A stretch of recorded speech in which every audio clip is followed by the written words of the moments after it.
जी, इस हिंदी में आपका स्वागत है। इससे पहले वाले लेक्चर में हमने देखा है कि बंगाल के गवर्नर जनरल और बंगाल के गवर्नर दोनों के बारे में हमने पढ़ लिया है। अब हम देखते हैं कि भारत के गवर्नर जनरल। तो भारत का पहला गवर्नर जनरल जो बना वो विलियम बेंटिंक था। तो विलियम बेंटिंक 1828 से 1835 तक, ये 1828 में बंगाल का गवर्नर जनरल रहा। लेकिन जब चार्टर एक्ट 1833 पारित हुआ तो उसके द्वारा ये पूरे भारत का गवर्नर जनरल बन गया। ठीक है, पूरे भारत का ये गवर्नर जनरल विलियम बेंटिंक बना। तो विलियम बेंटिंक के ही शासनकाल में चार्टर एक्ट 1833 पारित हुआ और इसी के तहत 1833 के ही तहत विलियम बेंटिंक को क्या बनाया गया, बंग, बंगाल के गवर्नर जनरल से पूरे भारत का गवर्नर जनरल बनाया गया। तो पहला भारत का, अगर प्रश्न आता है कि पहला भारत का गवर्नर जनरल कौन बना, तो भारत का पहला गवर्नर जनरल विलियम बेंटिंक बना। ठीक है, ऐसे हम इसका उत्तर देंगे। अब इसके शासनकाल में 1829 में क्या हुआ, 1829 में ये गवर्नर जनरल ही रहा। कहाँ का, बंगाल का। तो गवर्नर जनरल में तो क्या हुआ कि सती प्रथा इसने समाप्त किया। सती प्रथा को समाप्त करने में राजा राम मोहन राय का सहयोग रहा, बहुत ज्यादा इनका सहयोग रहा राजा राम मोहन राय का। अकबर और मराठाओं ने भी सती प्रथा पर रोक लगाने का प्रयास किया। तो कभी कभी मल्टीपल चॉइस आ जाता है, उसमें कई सारे कथन मिल जाते हैं। तो अकबर, याद रखिएगा, अकबर भी सती प्रथा को रोक लगाने का प्रयास किया और मराठाओं ने भी रोक लगाने का प्रयास किया। तो दो लोगों को याद रखेंगे। और ये विलियम बेंटिंक का तो याद ही रखेंगे कि 1829 में सती प्रथा को इसने पूर्णतः समाप्त किया, और किसके सहयोग से, राजा राम मोहन राय के सहयोग से। 1830 में इसने क्या समाप्त किया, ठगी प्रथा को इसने समाप्त किया। और किसके सहयोग से, कर्नल स्लीमैन के सहयोग से। देखिए, ये क्वेश्चन पूछा गया है, पहले पूछ चुके हैं कि ठगी प्रथा से संबंधित कौन सा कर्नल था, तो स्लीमैन का नाम पे टिक लगाएंगे। लेकिन और अगर पूछा जाए कि किसके शासनकाल में, तो विलियम बेंटिंक के शासनकाल में। तो दोनों क्वेश्चन यहीं से बनेंगे और इसको ध्यान से इस पे चूज करेंगे हम। तो 1830 में ठगी प्रथा और 1829 में सती प्रथा को समाप्त किया। किसने समाप्त किया और किस गवर्नर जनरल के शासनकाल में समाप्त हुआ, विलियम बेंटिंक के शासनकाल में। देखिए, शिशु बालिका की हत्या, शिशु बालिका मतलब वही भ्रूण हत्या की हत्या, तो शिशु बालिका पर इसने प्रतिबंध लगाया कि शिशु जो बालिका है, पहले बेटियां जब पैदा होती थी तो उनकी हत्या कर दी जाती थी। उसके बहुत सारे सामाजिक और आर्थिक कारण थे, दोनों तरह के कारण थे। लेकिन अभी हम देखते हैं कि इसमें शिशु बालिका हत्या पर प्रतिबंध किसने लगाया, तो विलियम बेंटिंक ने लगाया। तो विलियम बेंटिंक का ये कुछ सामाजिक सुधार का कार्य था। मैकाले के कहने पर अंग्रेजी को शिक्षा का माध्यम बनाया। अब देखिए, मैकाले जब आया तो मैकाले ने कहा कि अ, अंग्रेजी माध्यम को शिक्षा का, अंग्रेजी मीडियम को ही इसने शिक्षा को माध्यम बनाया। वो अंग्रेजी को ही माध्यम क्यों बनाए, इसलिए बनाए क्योंकि जो भारतीय थे, तो भारतीय को तो भारतीय आता था, मतलब हिंदी तो आती थी, यहाँ की रीजनल लैंग्वेज आती थी।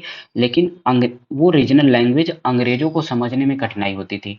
तो इसलिए उन्होंने अंग्रेजी का माध्यम लगाया, और जिससे वो एक और मानते थे कि अंग्रेजी जानने वाला सुपीरियर था, वो अपने आप को सुपीरियर भी समझते थे। तो इस वजह से मैकाले ने दूरदर्शिता का परिचय दिया उस समय। तो 1835 में कलकत्ता मेडिकल कॉलेज की स्थापना किसके शासनकाल में हुआ, बेंटिंक के शासनकाल में हुआ।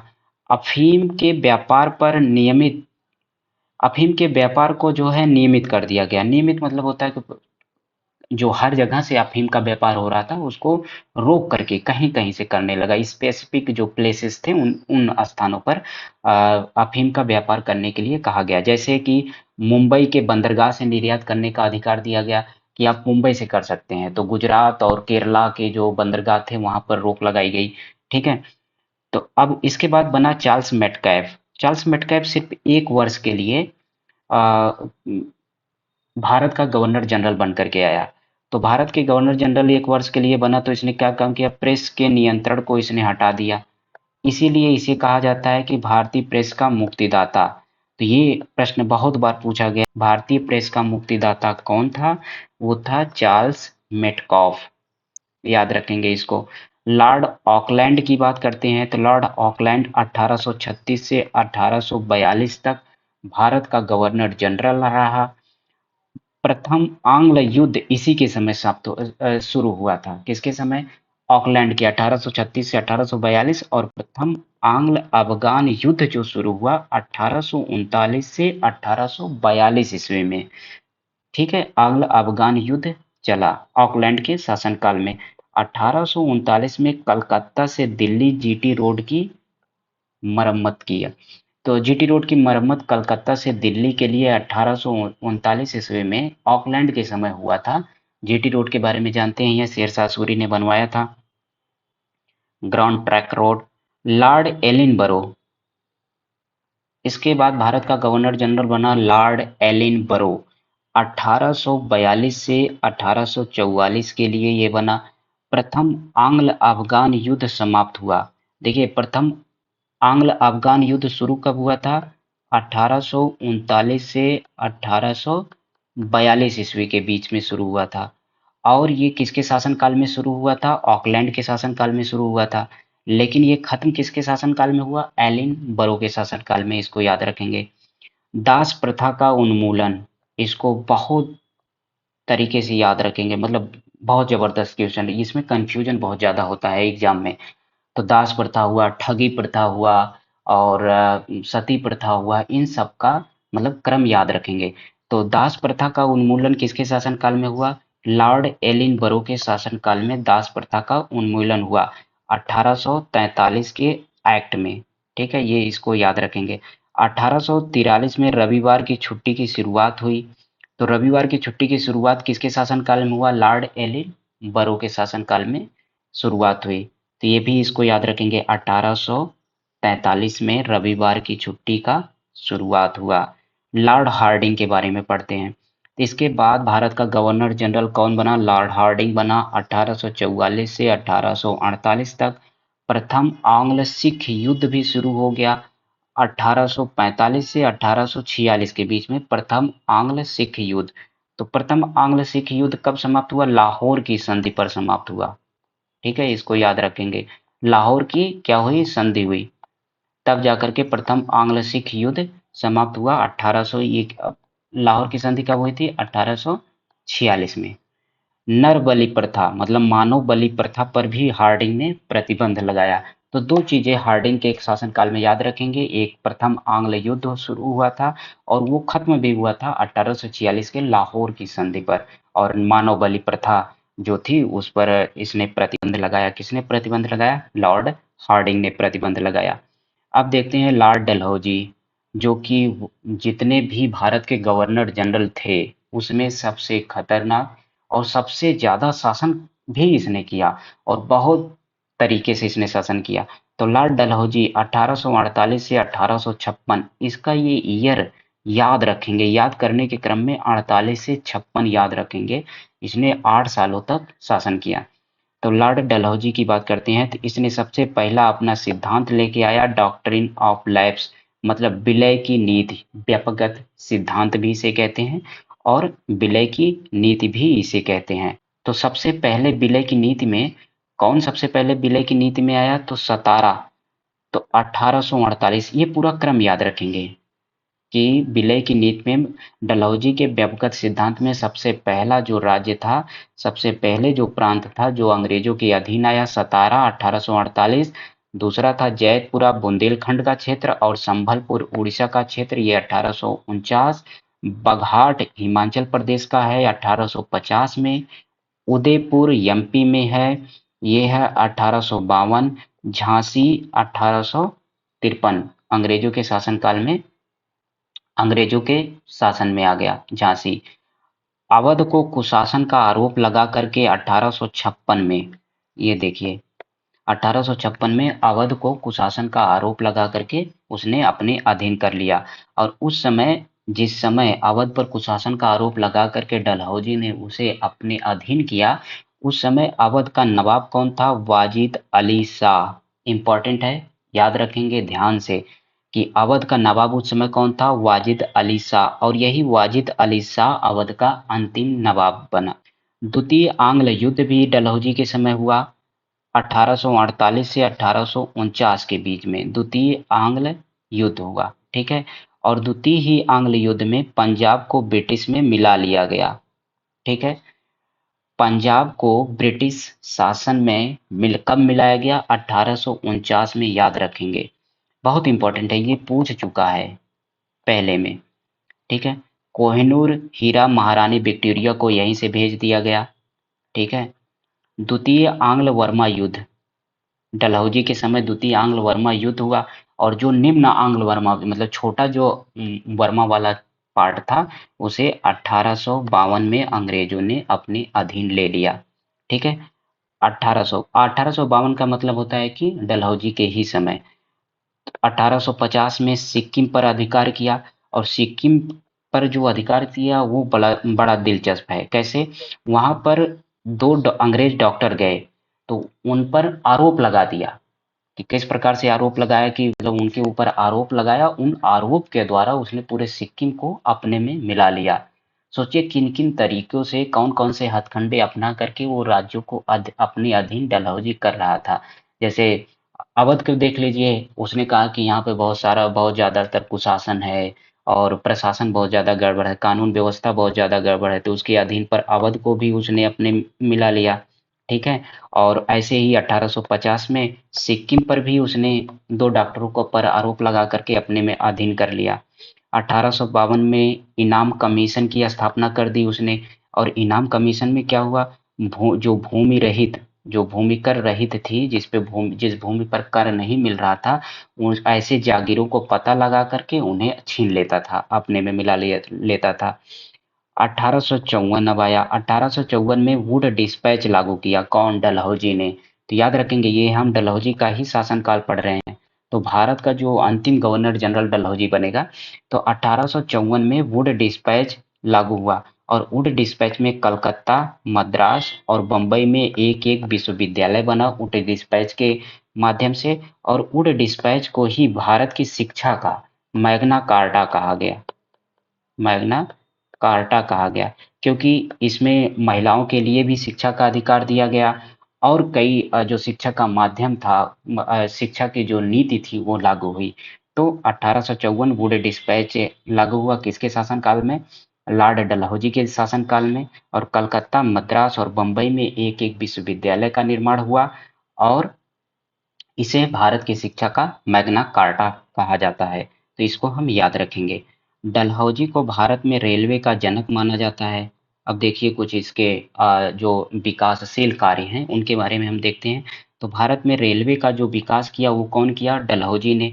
तो भारत में पहली बार रेल चली, कब चली? 16 अप्रैल 1854 में पहली बार भारत में डलहौजी ने रेल चलवाई। कहाँ से? बम्बई से ठाणे के बीच में 34 किलोमीटर तक, ठीक है। तो डलहौजी का इसके बारे में याद रखेंगे। 1854 में नया पोस्ट ऑफिस एक्ट, मतलब डाक ऑफिस जो डाकखाना है उसका अधिनियम पारित हुआ।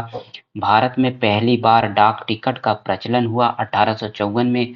डलहौजी का ही शासनकाल चल रहा है। अब डलहौजी ने देखिए कितना काम किया। पहली बार सार्वजनिक निर्माण विभाग की स्थापना की, सार्वजनिक निर्माण विभाग की स्थापना किया उसने। 1854 में स्वतंत्र विभाग के रूप में लोक सेवा विभाग की स्थापना किया, लोक सेवा पीडब्ल्यूडी का इसने स्थापित किया। 1853 में कलकत्ता और आगरा के बीच पहली बार बिजली से संचालित तार सेवा शुरू की। ये भी क्वेश्चन पूछा जा चुका है कि कलकत्ता से आगरा के बीच में और कब चालू की गई? 1853 में पहली बार कौन तार बिजली, ठीक है। शिमला को ग्रीष्मकालीन राजधानी बनाया। तो ये भी प्रश्न पूछा जा चुका है कि ग्रीष्मकालीन राजधानी शिमला को किसने बनाया?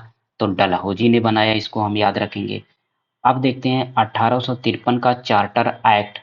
तो 1853, अब डलहौजी आया था 1848 से 1856 के बीच में। 1853 में ये अंतिम चार्टर एक्ट आया। 1853 का जो चार्टर एक्ट है ये अंतिम चार्टर एक्ट है। इसमें देखते हैं क्या हुआ। तो इसमें प्रशासनिक जो अधिकारी थे उनकी नियुक्ति का अधिकार संचालन मंडल से वापस ले लिया गया। अब संचालन मंडल कौन है? इसी को कहा जाता है कोर्ट ऑफ डायरेक्टर्स, संचालन मंडल। अब संचालक जो मंडल है कोर्ट ऑफ डायरेक्टर्स है, जो कोर्ट ऑफ डायरेक्टर्स की अगर हम बात करते हैं तो कोर्ट ऑफ डायरेक्टर से ये अधिकार वापस ले लिया चार्टर एक्ट 1853, क्योंकि जो प्रशासनिक अधिकारी थे अब उनकी नियुक्ति जो है वो प्रतियोगी परीक्षा के माध्यम से होने लगी। तो प्रतियोगी परीक्षा के माध्यम से होने लगी तो जो उसकी नियुक्ति कोर्ट ऑफ डायरेक्टर करता था वो अधिकार वापस ले लिया गया। किसके माध्यम से वापस ले लिया गया? 1853 चार्टर एक्ट के माध्यम से। और जो प्रतियोगी परीक्षा थी उसकी जो एज लिमिट 18 से 23 वर्ष कर दिया गया।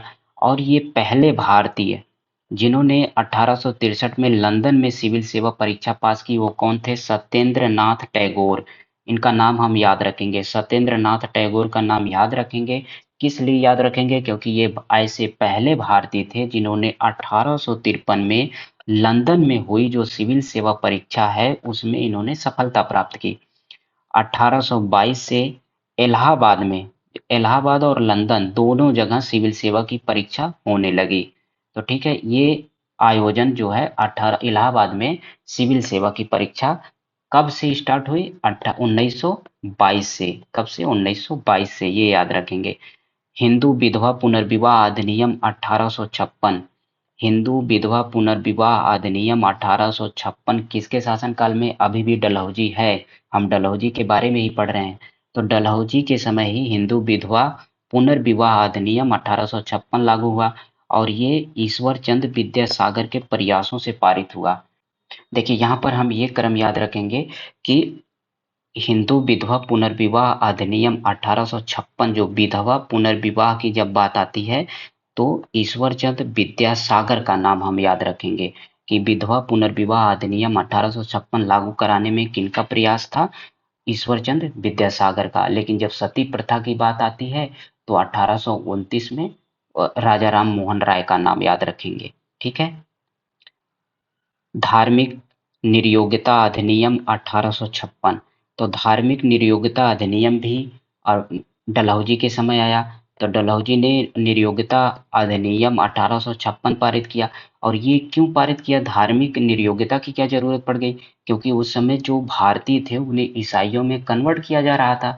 तो और जो ईसाई मिशनरियां थी वो भारत में काम कर रही थी। तो जो भी ईसाई धर्म कबूल करता था तो उसके घर वाले या उनके जो पिता हैं, माँ बाप हैं, उन्हें उन्हें जमीन से बेदखल कर देते थे उनके अभिभावक। तो उन्हें इस चीज से बचाने के लिए धार्मिक निर्योग्यता अधिनियम 1856 लाया गया, जिसके द्वारा जो भी हिंदू ईसाई धर्म में परिवर्तित होता था उनके पिता की जो संपत्ति थे उसे वंचित नहीं किया जा सकता था। ये ऐसा नियम लेकर के आए। संथाल विद्रोह भी आया 1855 से 56 के बीच में हुआ। संथाल विद्रोह लॉर्ड डलहौजी के समय 1855 से 56 के बीच में हुआ संथाल विद्रोह। सिद्धू और कान्हू संथाल विद्रोह के नेता थे। लॉर्ड कैनिंग, अब भारत का गवर्नर जनरल लॉर्ड कैनिंग बना 1856 से 1857 के बीच में। तो 1856 से 1857 तक लॉर्ड कैनिंग सिर्फ भारत का गवर्नर जनरल रहा। उस समय कलकत्ता, मद्रास, बम्बई में 3 विश्वविद्यालय खोला लंदन विश्वविद्यालय के तर्ज पर। तो लंदन विश्वविद्यालय के तर्ज पर कलकत्ता, बम्बई और मद्रास 3 जगह जो है विश्वविद्यालय की स्थापना हुई। किसके शासनकाल में? लॉर्ड कैनिंग के। अब 1857 का विद्रोह भी हो गया। 10 मई 1857 को विद्रोह प्रारंभ हो गया। 1857 का विद्रोह ये प्रथम सशक्त विद्रोह था अंग्रेजों के खिलाफ। ये कैसा विद्रोह था? पहला सशक्त विद्रोह था। अब जब 1857 का विद्रोह हुआ तो 1857 का विद्रोह हम अलग से पढ़ेंगे, लेकिन ये देखते हैं कि भारत प्रशासन मतलब 1857 का विद्रोह इन्होंने सफलतापूर्वक उसको दमन कर दिया। उसके बाद भारत प्रशासन अधिनियम 1858 पारित करके जो कंपनी का शासन चल रहा था भारत में उसका अंत कर दिए और इन्होंने जो भारत का शासन था उसे ताज के हवाले कर दिया। मतलब अब जो ब्रिटिश संसद थी उनके हवाले भारत का प्रशासन हो गया, भारत का अधिकार हो गया। और 1858 भारत प्रशासन अधिनियम के द्वारा ही लॉर्ड कैनिंग को भारत का प्रथम वायसराय नियुक्त किया गया। वायसराय कौन था? राजा है जो रानी थी उस समय, उनका ये प्रतिनिधित्व करते थे। कौन? वायसराय। तो पहला वायसराय भारत का कौन नियुक्त हुआ? Lord Canning. तो हम अगले लेक्चर में देखते हैं कि वायसराय भारत में कितने वायसराय आए और उनके शासनकाल में कौन-कौन से काम हुए और कौन-कौन सी नीतियाँ आई। Thank you.